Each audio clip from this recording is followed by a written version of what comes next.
ಚಿತ್ತಾಪುರ ಪಟ್ಟಣದ ಆಶ್ರಯ ಕಾಲೋನಿಯಲ್ಲಿ ಬೀದಿ ನಾಯಿಗಳ ಹಾವಳಿ ದಿನದಿಂದ ದಿನಕ್ಕೆ ಹೆಚ್ಚಾಗುತ್ತಿದ್ದು ಸಾರ್ವಜನಿಕರು ಹಾಗೂ ಮಕ್ಕಳ ಸುರಕ್ಷತೆ ಆತಂಕ ಉಂಟಾಗಿದೆ ಎಂದು ಸ್ಥಳೀಯ ನಿವಾಸಿಗಳು ಆರೋಪಿಸಿದ್ದಾರೆ.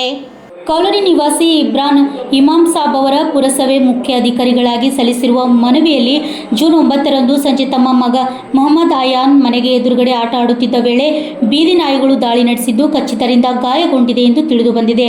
ಅದೇ ದಿನ ಕಾಲೋನಿಯ ಇತರ ಮಕ್ಕಳಿಗೂ ಹಾಗೂ ಕೆಲವು ಸಾಕು ಪ್ರಾಣಿಗಳಿಗೂ ನಾಯಿಗಳು ಕಚ್ಚಿರುವ ಘಟನೆ ನಡೆದಿದೆ. ನಿವಾಸಿಯಲ್ಲಿ ಭಯಾನಕ ವಾತಾವರಣ ನಿರ್ಮಾಣವಾಗಿದೆ ಎಂದು ದೂರಿದ್ದಾರೆ.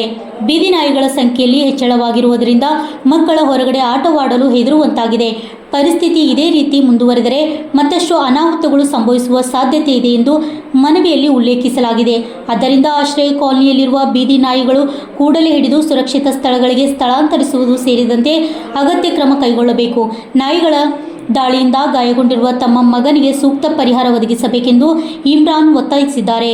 ಸಮಸ್ಯೆ ಕುರಿತು ಪುರಸಭೆ ಅಧಿಕಾರಿಗಳು ತ್ವರಿತ ಕ್ರಮ ಕೈಗೊಂಡು ಸಾರ್ವಜನಿಕರ ಸುರಕ್ಷತೆಯನ್ನು ಖಾತ್ರಿಪಡಿಸಬೇಕೆಂದು ಸ್ಥಳೀಯರು ನಿವಾಸಿಗಳು ಆಗ್ರಹಿಸಿದ್ದಾರೆ.